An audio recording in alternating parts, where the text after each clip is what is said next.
Welcome to MX Matters. This is where we talk about things that are ultimately affecting what we call the visual economy. That could be images, videos, workflows attached to delivery, management, and more. My name is Sam Brace. I am the Director of Customer Education here at Cloudinary. And joining me for this episode, as well as many other episodes by this point, is Maribel, who is our Technology Partner Manager here at Cloudinary. So Maribel, welcome back once again. Hey, thanks for having me, Sam. So today we're going to be talking about photo studio management. Much of when it comes to producing the images and videos, especially for e-commerce purposes, there's a lot of time and attention and detail that's put into every single image and every variant and every angle of that image. And there's lots of trends that are happening today, but there's also a lot of trends that are better to understand how we got to the point of where we are today when it comes to photo studio management and what it means for e-commerce, particularly visual aspects tied to the e-commerce sides of things. So joining us is Daniel Jester. He is the chief evangelist for a company called Creative Force. And of course, Creative Force is a company that does have direct integrations with Cloudinary software as a full disclosure. But he's here today to really talk about how people in the e-commerce space, in the digital marketing space, in the web development space, how they can be thinking about creative production processes and how we can be matching those to today's e-commerce needs. So without further ado, Daniel, thank you for coming to the episode. Sam, Maribel, it's a pleasure to be on the show. And just for your information, I don't think we talked about this before, but this is my first time appearing on another podcast. So I host a podcast, the e-commerce content creation podcast, but this is my first foray as being on the guest side of things. Frankly, I can't think of a better guest. So it's one of those things where it's surprising that this is the first. Hopefully this is the first of many. Yeah, absolutely. And I'm excited to talk about, Sam laid it out perfectly. There's been some interesting, and I'll just kind of cut to the chase. It's a really exciting time to work in the studio from a perspective of integrations with partner technologies and what we can do to sort of, not to bury the lead a little bit, but I think usher in sort of the next era of e-comm and really codify a lot of the things that we've learned over the last few years. Because you do work as a chief evangelist at Creative Force, just to give context of what that means for maybe some of the conversations we're going to dive into, give us a little bit of detail about what that means in your role, also a little bit more about the company for those who are not fully aware of what they do. Yeah, it's easier for me to explain what Creative Force does, a little bit harder to explain what exactly a chief evangelist is. So I'll start with the easy thing.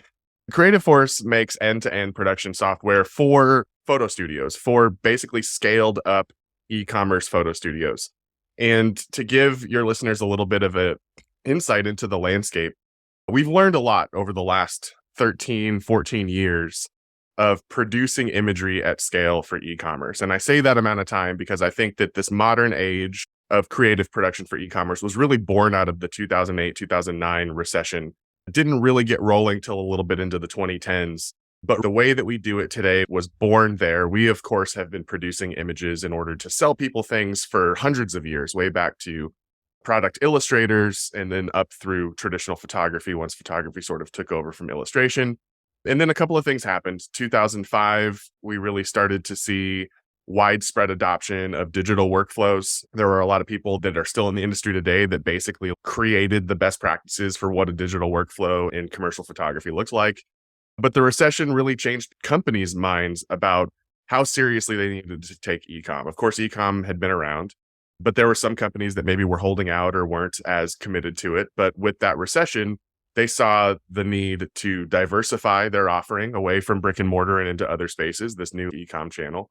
And with that, that literally requires images. All of the tricks of how we convince people to buy things in a brick and mortar store don't really work on a website. And it really comes down to great photos of products. But you also have other needs. You also have aspirational needs for your photography. So we kind of break it down a little bit between product photography workflows, meaning I'm taking pictures of this product. It's in a prescribed way. It's on a white background or whatever the background color is. Don't get hung up on that part. But you know what we're talking about. When you go shopping online, you click into that handbag. There's a selection of images for you to understand what it is, the product photography or catalog photography, sometimes hear it called. And then there's editorial campaign, the stuff that is like lifestyle, like aspirational, show these people wearing this thing, doing this cool thing. You're going to feel like this if you buy this Patagonia jacket from us, which is true. It does. You wear it, you feel exactly like all of those people doing those things in those pictures. That's a separate side. But then the other thing that we're seeing that sort of falls under the editorial side is like, I don't know anybody who thought that social media was going to go from like one marketing channel to 150 micro marketing channels, but now all of them require their own content. And we do have to expand our definition a little bit. You know, Creative Force creates software that powers these studios that make images. Creative Force also handles video, product videos, and all of this other stuff. But also, we have an eye towards the future of what some of this stuff is. Like short form video for things like TikTok needs to be produced at scale for a lot of these brands. There are some companies and brands that are scaling up and only selling through some of these social channels. And those workflows look quite a bit different too. So I've digressed quite a bit away from Creative Force, and I apologize to your listeners for that. But Creative Force, historically, and the reason it's such an exciting time to be in the studio is because we are now maturing into what this, if we were sort of born out of the 2008, 2009 recession, we're kind of like exiting adolescence and becoming young adults here. And that's evidenced by the fact that there are now software tools that support some of these things, because the studios of the past were a pretty scary place. They were a pretty wild place for trying to get work done. Oftentimes you had product information that lived in a PIM. You had some adoption of some like formalized systems for your merchandising teams to build their assortments and their collections out of, and then you'd load that in with product information. And then you would send a spreadsheet to the studio and they would print it up. And the photographers would take that spreadsheet and grab a product off the rack and read the tag and try to find the thing on the spreadsheet that it was, and then manually type in the file name that they needed, produce that image, take that file, put it in the right folder. And we almost always got it wrong. We almost always forgot to name the files the way that they needed to be named. We missed images. And so we started layering on these other tools. Okay, what if we emailed you the spreadsheet and you could copy and paste the file names? Well, that's a start. What if we integrated it in with the barcode system so you could scan the barcode and that gave you the file name? Okay, that's good. Also, like, as long as I don't forget to scan the barcode and all of that. And what do we do about these images? Well, what if we put them in a hot folder and then someone writes a script to move those images where they need to go? Cool. He wrote the script, but then that guy went to another company and nobody knows how that script works anymore. And this is going to sound familiar, I think, to your listeners in a lot of other industries, because the adjacent industries, the product and merchandising teams and the e-comm and the web teams that work with the images and work with DAM systems, they're a little bit older than the studio, right? They've got these tools and technologies that have been around for a while and now have become best practices. We are just learning what the tools and best practices are going to be for managing it. And we think at Creative Force that we have one of the better tools for this process. File handling is a non-issue. Naming is a non-issue. All the information that photographers and retouchers need in order to do their parts of the job is handed to them in the moment that they need it. It's contextualized. So like, what am I supposed to shoot for this boot? A front, a back, a side, a sole shot. Are all the shots there? Because if they're not all there, you can't move on in the process. Good. Images go to the retouchers. They have all the instructions they need to do those things. And then we deliver those assets directly to whatever DAM system our customers use. In a lot of cases, it's Cloudinary. So the really cool thing about this, though, the really exciting thing about this is all of what Creative Force does is powered by product data itself. And so the product data comes from this PIM system, or it doesn't even have to come from the PIM system. We have plenty of customers. They'll output a CSV file of all the product in their system. And then we point to that like it's a database and we pull that product information into Creative Force. All of this stuff is how you build the smart workflows, how you make sure all of the shots are there, how you know how they need to be named. And throughout the process, we're continuing to append more and more metadata to those images. Who is the model that's in this image? What is the product that's in this image? All of that stuff. When Creative Force delivers those images and videos and other assets to Cloudinary, they're already appended with as much metadata as we could possibly pack them full of. These are assets that I call sort of self-aware. They know what's in the image, who's in the image, when it can be used, and where it can be used. That's the crux of why I think it's a really exciting time to be in the studio, because we're going to be able to unlock a lot of things process-wise internally, but also adoption of future technologies for whatever the next era of e-comm is going to look like. Because users of Creative Force who use a DAM like Cloudinary are getting fully self-aware assets delivered to their DAM system without having to bring in somebody to like go through and append all this metadata, look up all this stuff. We're doing it as we go. It's powering the workflows in the studio. The studios are working more efficiently. The web teams are working more efficiently. And now we're able to adapt quickly and with agility to whatever the next phase of technology is going to look like. Woo! A lot of talking there. But tons of great information inside of it. I think one thing that you were talking a lot about, it's an interesting thing for people to be thinking about because there was a period where photo studio management was done prior to the internet, right? And then Absolutely. the internet comes about, e-commerce starts to evolve. And as you're saying, the evolution stage, like there was like a big bang type of situation in 2008, 2009 around recession.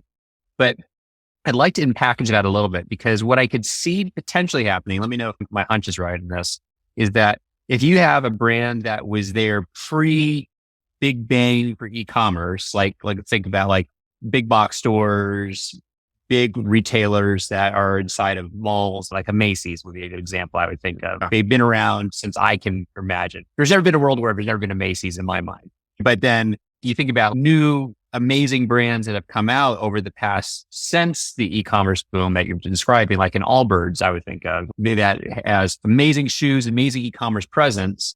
Do they approach some of these flows differently? Have you ever seen these cases where they rely on maybe older techniques or because they don't know of older techniques that they might be missing some details when it comes to this overall studio management workflows or some of the things that are tied to it? Absolutely. I think some of the legacy brands that you're describing, like Macy's, and the one I'll use as an example because I have direct experience working for them is Nordstrom. Like this is a company that's been around for 100+ years and has always been a well-regarded brand with tons of social capital. They took, I think, a really unique approach to making this shift because one of the functional challenges of some of these legacy brands of adopting more modern technology and frankly, just adopting more modern ways of working, realizing that they need to have this e-com presence and then trying to like figure out how do we do this. Some of that is technological. Some of that is systems that are so integrated. A perfect example of this is simply that I worked in the studio for Nordstrom that they acquired as a result of them buying Hotlook.com. Some of your listeners might remember Hotlook.com. It was a flash sale site in sort of the heyday of flash sales. I don't think Hotlook is operational anymore. I think they've repackaged Hotlook as NordstromRack.com and it's now like persistent items. But really what Nordstrom did there was they bought a really scrappy startup that had a studio that really closely resembled the way that many studios that grew up with solely an e-com presence. And they learned from those things. So they acquired this company. They said, oh, your studio looks a lot different than our studio. You're much more agile. You're much faster, which was a big compliment at the time. Because remember, we were like looking up manually on printed spreadsheets and typing in file names. It was pretty rough. There's that side of it where a company can acquire another company and learn some things, but then there's a technological problem there. And the problem was that we couldn't adopt any kind of real workflow solution for our studio because for something as simple as at the time, our barcodes didn't talk to each other. So scanning a barcode, a SKU barcode for a Nordstrom product or any other product that we received, our system had no idea what it was. It did nothing for us. And so we had to find lots of Band-Aids and things to make that work. But at the end of the day, Nordstrom decided that what we bought in terms of Hotlook and the studio that we acquired is the model by which we need to build off of. So they knew that there was work to do, but we need to build off of that. For other companies like Macy's, I don't have direct experience working at some of these companies, but you've seen them. Everybody who works in this industry has watched some of these brands, and then all of a sudden Macy's will have a moment, and they've had a few moments recently where you're like, oh, wow, interesting. Like they've figured out a really great way to integrate their e-com efforts with the rest of their company. And I think at the end of the day, it's about letting go of some of that legacy technology, because the truth is that integrated SaaS systems are the way of the future for a lot of these companies. Like the days of buying an off-the-shelf software system that you host on your local server or whatever, and I am not an IT person, so everybody who's listening screaming at their headphones that I've misrepresented this fair, okay? But the days of buying like a DAM system that lives on your server that you administer, that never needs to be updated, that you just bought the feature set that you bought and that's it, those really, frankly, are gone.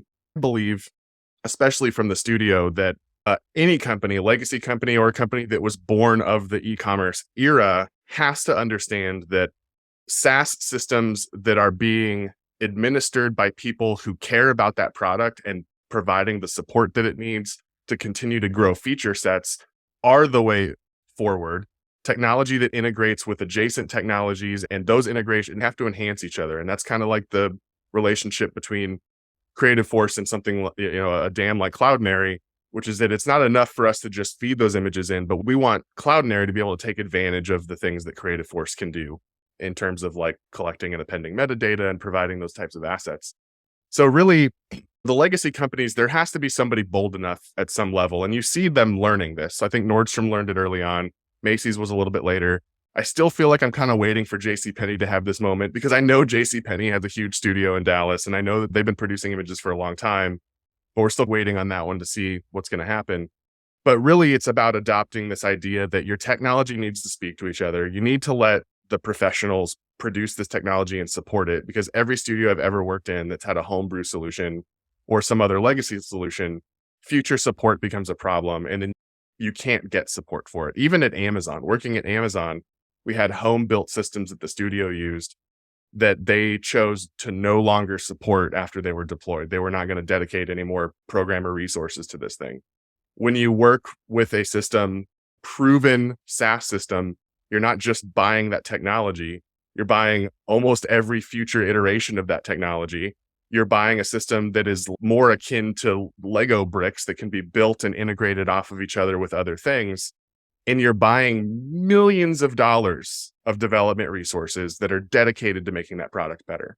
I noticed you mentioned that you need to be able to do these integrations, but I'm trying to think of all the companies that I've worked with, and I don't feel like they have dedicated headcounts for developers to help in these things. Is this a common struggle, or do you see that the bigger companies dedicate more developer resources to help in these integrations, or you're just hoping to fill that gap with such as Creative Force?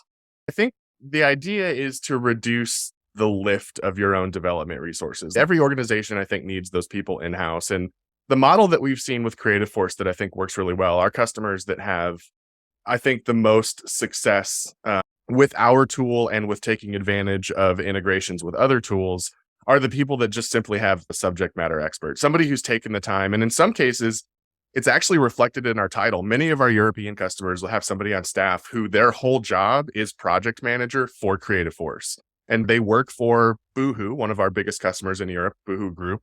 They work for companies like that, but their job is staying in tune with our product, understanding what updates have occurred and what things are coming and how they're going to be able to use them.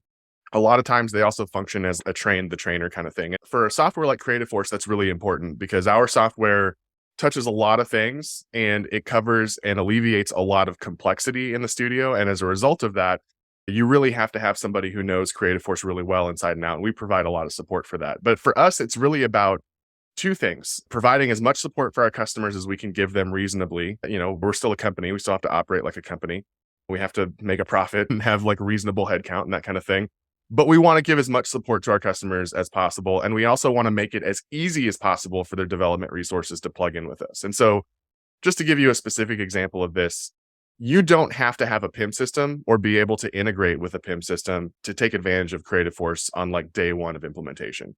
All we need is a list of products somewhere. So even if that gets copy and pasted into a Google sheet and then sent off to somebody, we want you to be able to integrate with Creative Force as low tech as possible and work your way up to integrations that start to do some really cool things. But for us, it's always about adding value. Like, we're not building a tool that's cool just because it's cool. It needs to solve a problem for our customer. But we're very conscious of like, what IT development resources do you have? How can we make it easier for them? And then we often will make recommendations based on that. We onboarded a customer recently that was really interested in the API integration, but it was going to take them so long to integrate their product system into our system through the API that we explained to them, listen, you will realize real efficiency gains in the studio today, which is not something that we've talked about much on this podcast yet. But all of these things that our software does that help support adjacent systems like PIM and DAM systems are great for the larger organization. But for the studio itself, we also see studios that realize something like 30 and sometimes up to 50% efficiency gains and just how quickly they can work with even the same amount of staff. So we want them to take advantage of that without getting hung up on something like an API integration. We can't integrate with your PIM system today, or not that we can't, but it's going to take some time. But we want you to realize those efficiency gains as quickly as we can. So let's get it in. Let's do it the lowest tech way possible. And then let's work up to the integrations that really work. And let's work at the pace that your developers or your IT team need to be able to work. One of the things that you're touching upon with efficiency, I think it sounds like, at least from what I understand, things are moving at a faster pace than they've ever moved before when it comes to the world of e-commerce, as well as things coming in and out of the studio. Because in the past, you would have, I think, just the time, maybe a bit of luxury to be able to spend some time with that product and get all the angles and get all the variants that you need. Now, because of just how fast people are typically learning about the products, the overall flow, because purchasing can happen 24 hours a day, 7 days a week. It is where you just have such a volume of this coming in. Is that maybe the reason for all of these pushes towards more efficiency, more automation, more streamlining into various workflows? Or are there other aspects to it other than just the constant in and out of the studio? There's a couple of things. You're right on one of them. The other one that's big for me is a little bit more ideological, which I'll explain in a moment. But you're absolutely right. For many of our Creative Force customers and other brands that could become Creative Force customers, really the name of the game becomes speed to web, even for more traditional. And I should clarify the way that we think about customers. There's three core customers for Creative Force: a brand, a retailer, and a commercial studio. So a brand being something like Nike, they're a brand. They control the product that they sell. That's self-explanatory. A retailer often is selling things from other brands. And so they don't always have the same amount of control over their supply lines. They may not know when they're getting stuff in. And this is where I lived a lot of my life as a commercial photographer, was on the retailer side. So Nordstrom obviously is a brand, but also a retailer. Amazon is a big time retailer. One of our big challenges at Amazon was just like not knowing how much stuff we were going to get to shoot or when it was going to show up.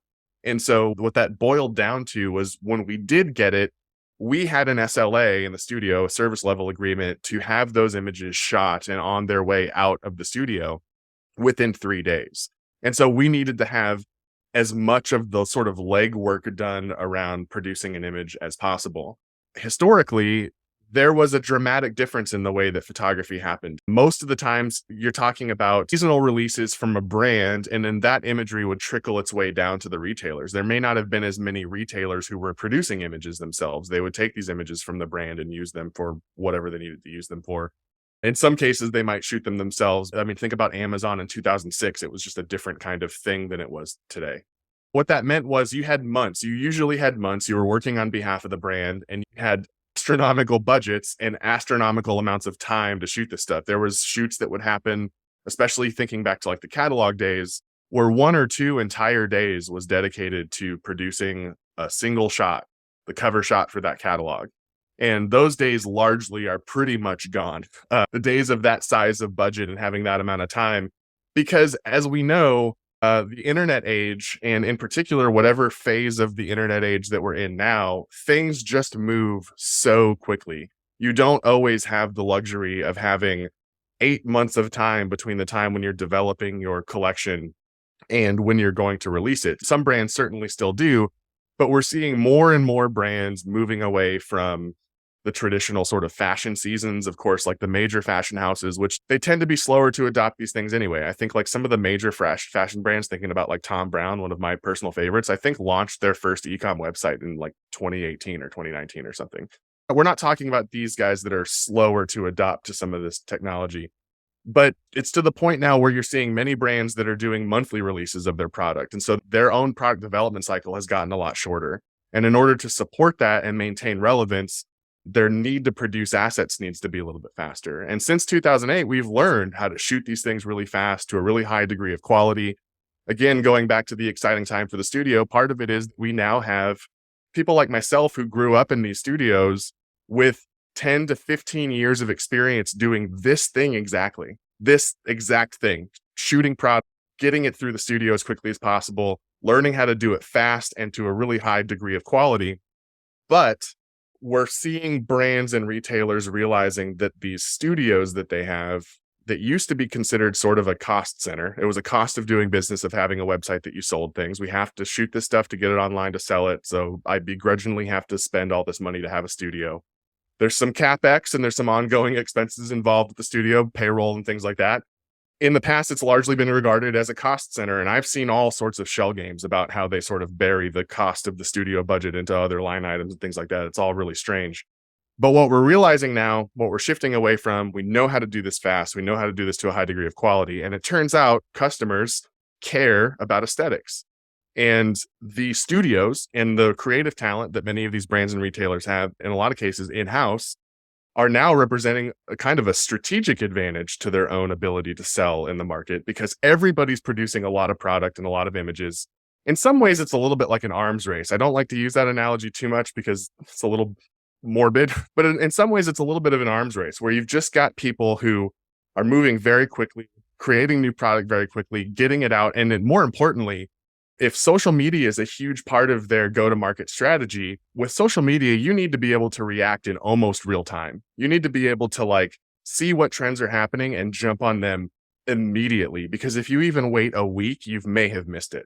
So a lot of these brands are trying to live their marketing life basically in real time, which is a nightmare.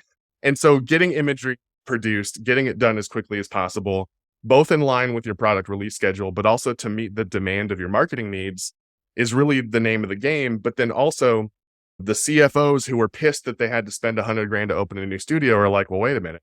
I spent $100,000 to open a studio, and that might not be a lot of money. I'm spitballing here, guys. Don't hassle me about it. But they're realizing what they actually did was invested in making a really great creative team that represents truly a strategic advantage. And there's no doubt in my mind that it will be these creative teams that usher in whatever the next phase of technology is for e-commerce. I don't know if it's going to be the metaverse. I've said this before on my podcast. I'm a little bit skeptical of the value that the metaverse provides as a concept. But here's what I do know. We will absolutely try to sell people things.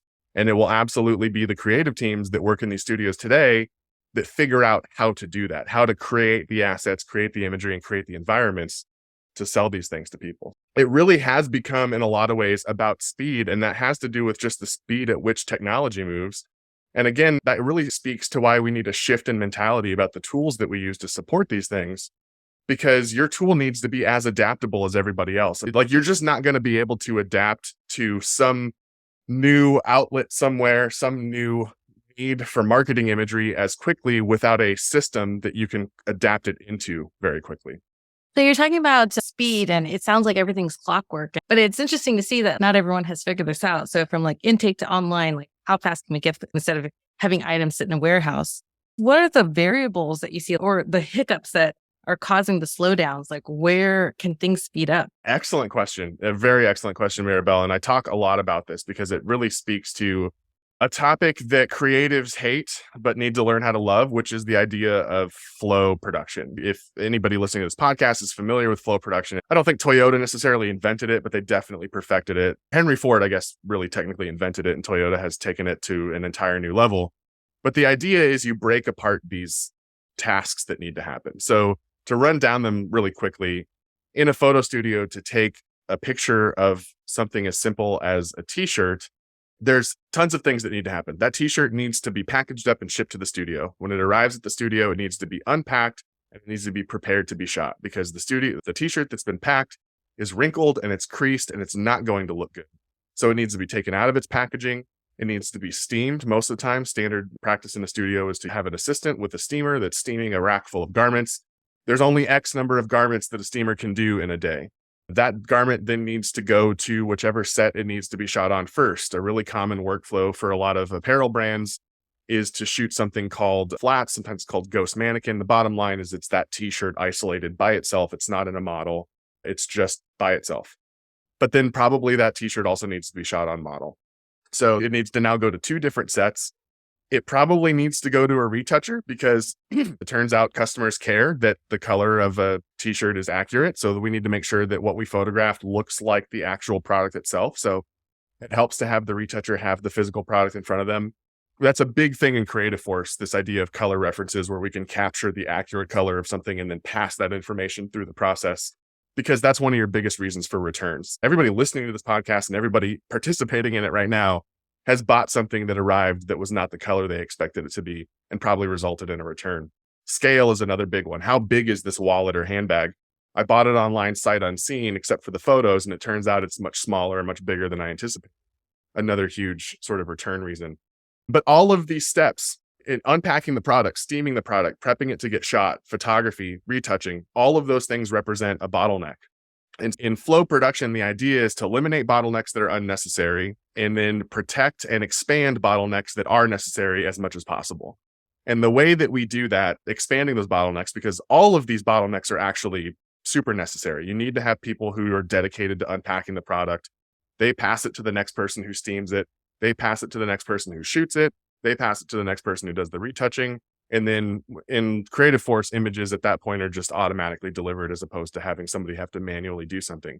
The way that we protect the bottlenecks at the retouching and the photography stage is by removing as much unnecessary work from their plate as possible. And so that becomes things like accurate file naming, making sure that you have all of the images, because really what represents the things that can derail production of this type is unexpected rework. And this is a concept, I think there's an entire chapter dedicated to this in the book Scrum. Unexpected rework is a photographer missed an image. It happens all the time. The best photographer that I could ever hire, and by the way, just a shout out, it's a guy named Eddie Lee out of Huntington Beach, California. Best product photographer I ever hired whenever I worked in a studio.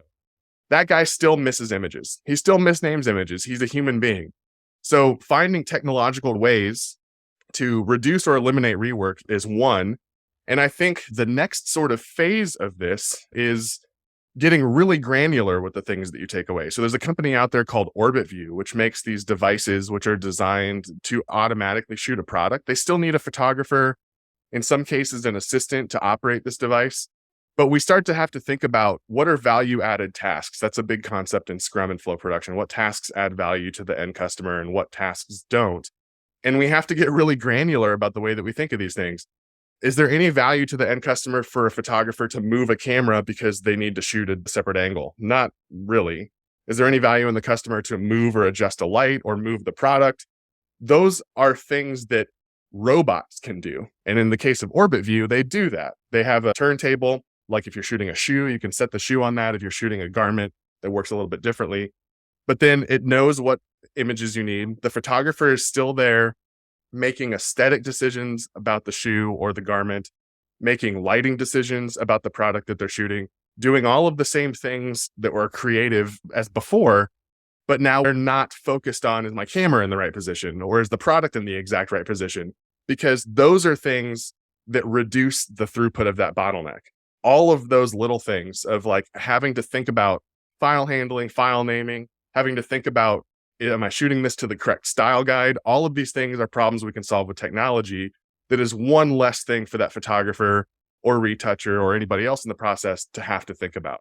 That is sort of like the intersection of technology and the human element to it, which is how much of the things that are distracting you from where you truly add value can we automate and remove from your part of the process, and then let you just focus on shooting the highest possible quality image and then moving on to the next thing. And so that's also an element where speed comes into play, because then you can start to do things really quickly. There's less opportunity for you to make a mistake and then having to go back and correct that mistake. And now you're just shooting great images really fast. I think what's interesting about that is that I completely agree. I'm sure that everybody that works for Cloudinary also would agree with some of the things you're saying, like let automation, let robots, let technology help out with some of these more manual tasks for consistency, but also to make sure that it speeds up, to your earlier points about efficiency.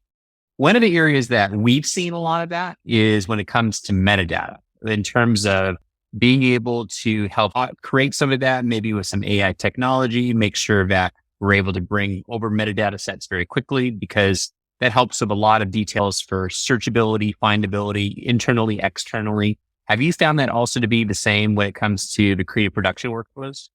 Yeah, absolutely. Metadata, truly Creative Force cannot function without the use of metadata. And I'll give you guys an example, a really specific example of the way that Creative Force works and some of the things that it can provide, the problem solving and the things that it can do to really enhance a customer experience in a lot of ways.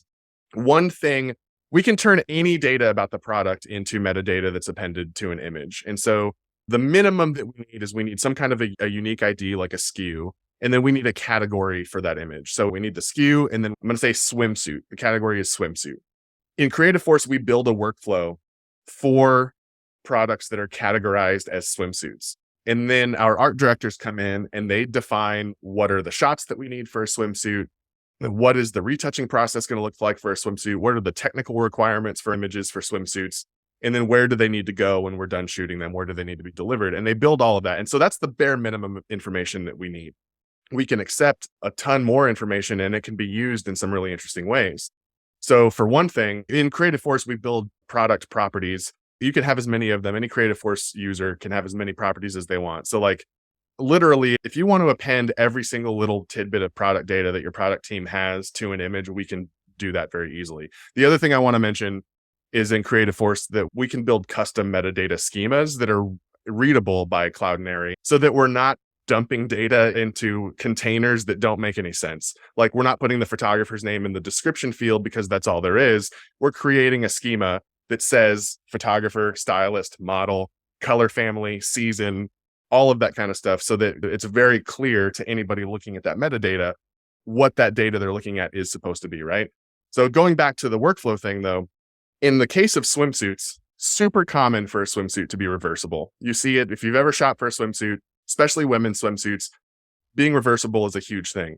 This presents a really unique problem for photography studios, which is the item that sometimes needs extra images. It doesn't always need an extra image. It just sometimes needs extra image. So if a swimsuit needs 4 images, but if it's reversible, maybe it needs 5 images. We can, in Creative Force, build a workflow that looks at all of those properties and creates basically condition statements. So for the workflow for swimsuits, we can say, if you look at the metadata property for if it's reversible, yes or no, and the answer is no, you're only producing the first 4 images that you need. But if the answer to that question in the system is yes, this swimsuit is reversible, when it goes to the photographer is going to be alerted that they need this extra shot, right? And so like metadata in that regard becomes super duper important for building super smart workflows that prevent your team from making mistakes in producing the content that they need. But then that metadata feeds through to the DAM system and is already appended. And again, it's adding things as it goes. So when that swimsuit is shot on a model, it's appending the metadata for that model, who she is. If you need her measurements in the image, you may need it, maybe you don't. But the other things that we can include are usage rights and terms and where this can and cannot be used.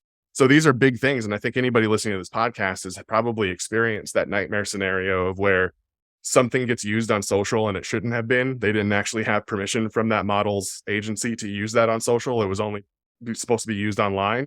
That's a problem that can be solved by having the right metadata in there. And we can add that metadata automatically through the production process without having to have somebody come in and do it after the fact or do it en masse and all of that stuff. But more importantly, I don't see a way into whatever the next era of e-comm technology, the next web. And I don't know, I don't profess to know a lot about Web3. I understand there's 2 different kind of concepts of Web3, the one that kind of revolves around the blockchain and crypto, but then there's the Web3 version that's called the semantic web that seems to rely very heavily on metadata for visual assets. So images and videos and things like that, in order for the semantic web to understand what those things are. That idea has really convinced me that metadata in our images and videos and 3D rendered assets, all of that stuff in the future is going to be what drives the technology of the next phase of e-commerce. And so the studios that want to be ahead of the game and be able to take advantage of that quickly when it comes are the studios today that are paying close attention to when and how they're collecting metadata and trying to automate that as much as possible. Yeah, I definitely love that you're mentioning metadata and how this is something that is going to definitely be used in the future. There's so many customers I come across where I hear over and over that they've already taken shots of an item and then they don't realize it exists already within their system. And they're like, oh, we don't have any photos for this, and I'll do a reshoot. So I definitely see where collecting the metadata right at the photo shoot is important. One thing I want to expand on with that, because as we're pointing out, there's lots of things that can happen with an overall creative workflow or a creative production workflow, particularly. You have the shoot, you have the retouching, you have to make sure that you're getting all the data that's associated with it, the human components, the machine components, all these different things. To me, it seems like one thing that maybe people should also be considering as a part of the workflow is to have 2 separate repositories for all of this, to say there's basically something that is in production and then is produced. If you think about like from a developer standpoint, since we work with tons of developers at Cloudinary, They typically have a production environment, what's live, and then they have their dev environment or their testing environment. And they're not always linked, but there are ways that they can push very easily from one to the other. Is that something you're almost thinking would be a good step for those on the creative side of the house, the non-developer side of the house, to be thinking about too, taking some of those best practices? It's really interesting that you say that, because I think we at Creative Force have definitely been looking for ways, and I think have found some ways to marry up some best practices in development and apply them to some of the more creative things. An example of this that may not exactly be what you're talking about, but it might be interesting for listeners to be aware of. Creative Force operates off of development sprints. So the founders of Creative Force are both big advocates of that type of workflow, the Scrum style of workflow, working in sprints, being things that are like completed elements of a project at the end of that sprint and sort of building off of that. That way of working has moved into like my department, like in marketing. So we're working on marketing sprints now. So we have projects, we have X number of projects that we do that we have 2 weeks to complete them. Some of them are building blocks for larger things, but many of them are just standalone things that we need to get done. And so I do see a lot of value in sort of some of the best practices in software development being applied to some of the creative roles. And in some ways, you could sort of describe Creative Force as being the development environment a little bit. We describe Creative Force as being a system for assets that are currently in production. So you can go into Creative Force and you can view any image that exists in Creative Force at any point of the process, and then be able to see where in the process it is and look back at the history of that image as well. So you can look at an asset that's going through its second round of post-production, and then you can click through and see like, where did we start? Where were the phases that we got in here?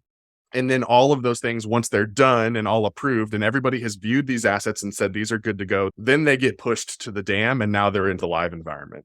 It's almost more of a thing that for Creative Force users, it's a reality today that if you think of Creative Force as being sort of the development environment for their digital assets and then pushing it to the live environment that is their DAM, it's just a matter of applying that analogy to a thing that's existing already today for many of our customers. It's definitely a case where people can almost use it as like a nice protection layer as well, because a lot of things that we're saying with the workflow, like with your example of fabulous photographer, when you add a human into a step, there's likely going to be something that gets missed. It's okay, but it happens. And I think having it where you can say, okay, we don't have everything to tie to the workflow. The customer feels it or business lines feels it. Keeping things separate is something I love the idea of. So I'm glad to hear that you guys are responding well to it. And maybe even a lot of your customer base is doing something similar too. In some ways, building workflows in Creative Force, there's a little bit of developer brain that goes into it in some ways. Sometimes there's some logic conditions, but I personally am an advocate for saying you're a new user on Creative Force. Another specific thing about Creative Force is it's a multi-client platform, and that's what allows us to work with retailers, right? So some retailers, they have relationships and conditions with some of the brands that they sell that they have to shoot those things a certain way. And so they need to be able to build workflows that reflect that. I've always been an advocate for our customers that build themselves a testing environment within Creative Force. You have an idea for a workflow that's leveraging some product data to do some really smart, cool thing using conditions. By the way, the conditions thing that I described earlier for the reversible swimsuit, that exists in a couple layers of where you can build workflows in Creative Force, from very top level layers down to very granular details. But then saying like, build yourself a test environment, have a set in your studio that's using that client as a test environment, and test your workflow and make sure that it does what you expect it to do. Because the name of the game in a product photography studio, and this is not true, I want to be very clear, this is not true when you're working on editorial, campaign, lifestyle images. That still is very much project focused. That is still very much a finite thing where you're saying, we have these products, we're going to book this model in this location, we're going to produce these images. Creative Force has a tool that supports that. It's a color editorial module. It works very differently from the product photography module. In product photography, many of the creative decisions are being made and then sort of cemented into the workflow. And that's what makes all of this work, right? Is that there isn't a lot of ability to change. Not that there isn't ability to change things on the fly, but our customers need to make some decisions. We're going to shoot 4 images always for this, unless there's these exceptions, and then we're going to shoot these images. I don't want to make it sound inflexible, because we've been able to build a workflow for every use case any of our customers really have ever had. But the point being is that when you're shooting product for PDP pages, many of those decisions are made once and then not really made again until somebody decides it's time for a website refresh, right? Like 6 months, 8 months, 2 years down the road, they're like, oh, what if we put everything on a cream colored background instead of a white colored background? Now you need to go revisit maybe your workflow or your set design or whatever. But that's one of the key differences between these sort of tandem work ideas between the editorial campaign lifestyle side and the product side at scale, where it is sometimes less of a project basis and more of a bunch of stuff is flowing through. We're shooting all of it. And we need to make sure that our workflow does what we expect it to do, because we don't want to feed a bunch of products into this pipeline and then get halfway through this group of products and find that our workflow is wrong. And photography, I feel like, has always been like this split between sort of artistic and creative and a little bit techie. And so it's not hard for a lot of our customers in the studio to think about it like this, like think about the logic problem that Creative Force represents and play around with it and test it a little bit. The way that I describe it sometimes is there's a logic to Creative Force that when we release a new feature, you have to learn how it behaves. It's a little bit of like behavior learning as opposed to learning how something actually functions. Like a lot of things, like anybody who's ever built a formula in Excel, sometimes there's an order of operations to get the thing that you want to do accurately. That's some of the ways that Creative Force kind of works. So long-winded answer to say that I think that that's a smart way of thinking. And I think there's a lot of things we can adopt from this technical side, the developer side of things, in the way that we think about it. Testing, iterating, all of that stuff, I think has a lot of value for creative teams. And do you think it's varying when your company's selling like 50 products versus 1,000,000 products? I imagine the workflow is different, or maybe there's just like more time allocated to lesser amount of images that you sell versus high quantity. Yeah, for sure. Like somebody like Allbirds, like Sam brought up earlier, Allbirds is a company that doesn't have the product selection or assortment that somebody like Nike has. And the other thing about Nike is that, they own a lot of other brands under the Nike umbrella. So when you go into the Nike studio, they're shooting Nike, they're shooting Converse, they're shooting, I don't know what other brands are out there. But with Allbirds, Allbirds might release 10 colorways and that'll be it for that quarter. And their photography needs aren't as heavy of a lift. What we usually find for those types of brands, I'd call them like mid-size brands a little bit, that they tend to act with a commercial studio to do that work. Those brands tend to be less aware of what it's like to run a studio or in need of the software to operate a studio in that way, because they're going to somebody like the Line Studios in New York. That's where Creative Force intersects with some of those brands. The Line Studios in New York uses Creative Force to manage their studio, but then they're shooting for some of those brands like Allbirds. I'm trying to think of another like mid-level brand like that. Like this is so random. The toothbrush that was really popular that they started selling in Target, like it got a really popular brand. I'm blanking on the name now, but that I feel in my mind. Yeah. Quip. Quip is, okay. Yeah, Quip is a very Allbirds type of brand, right? Kind of born of the internet age. They don't have a huge product assortment. They don't have huge product photography needs. Might be speaking out of turn. I have no idea if Allbirds or Quip has a studio in-house. They totally might. But typically what you see with brands that only have something like 50 products for that year or that quarter aren't always investing in running a studio for themselves unless they just really want to control the process. They're going to contract with the commercial studio. Some of them use Creative Force, some of them don't. The commercial studio relationship with Creative Force is really unique because they really have to have all of these different clients set up. Like we have a studio, a show lab is based out of Colorado who operates Creative Force. They do a lot of work with outdoor brands. And having a software solution to manage that is absolutely critical because every single brand they work with has a different style guide, a different way that they need to receive images, a different place they have to deliver those images to. But show labs can deliver directly to the DAM systems of all of their customers if they want to, because they can integrate right in. It's a heavy lift for a commercial studio just to do what they do to manage all of that stuff. But even with something like Creative Force, because again, we're automating all of those parts of the things that can go terribly wrong if a human is in charge of them, you can realize a lot of benefits there. To be honest, I feel like we've only scratched the surface. It's one of those things where the more that we can just keep talking about these workflows, talk about the things that we need to be thinking about when it comes to e-commerce, best practices, and making sure that it's tied to all of the creative production sides of that. I think that the nice thing about it is, of course, we can only talk about this for about an hour or so, but you have a full podcast where you're talking to e-commerce professionals of all shapes and sizes. So where can people listen to that? Where can they find out more? Yeah, thank you for mentioning that. I host the e-commerce content creation podcast. We are available on basically every podcast platform, wherever you prefer to listen to podcasts. And then also you can find our sort of internet home for our podcast is creativeoperations.com, where we have all of our episodes. Every week, every Tuesday, we release new episodes. We've had guests of all types. We definitely focus on e-commerce content production. It tends to be a little bit focused on studios, but we also have a ton of episodes that are just generalized sort of professional development. I love it. And it definitely is nice to show that we took people to like a certain mile marker, but we can keep this conversation going very deeply if people decide to go to do so. So that's wonderful. And then also in terms of just your overall social presence, the Daniel Jester brand, where can people be going to learn more about the things you're doing outside of the podcast? Maybe just thoughts that you have that you're sharing out in the world. Yeah, thanks for asking about that too. Most of my interactions are on LinkedIn. Like I live a pretty hearty LinkedIn lifestyle. I'm posting there a couple of times a week, and I'm usually pretty engaged with different things going on over there.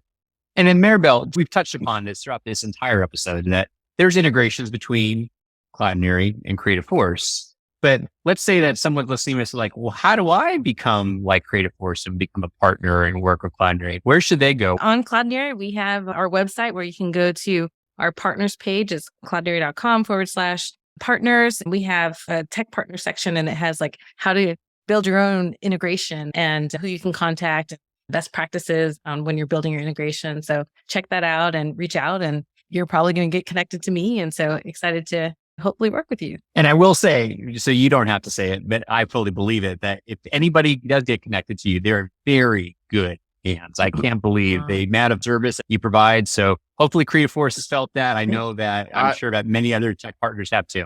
Yeah, I can back that up, Maribel. You and I have only met briefly, but in the course of meeting and working through this and the event that we were planning on seeing each other at, you've been great. So yeah, Maribel, good get for you guys at Cloudinary.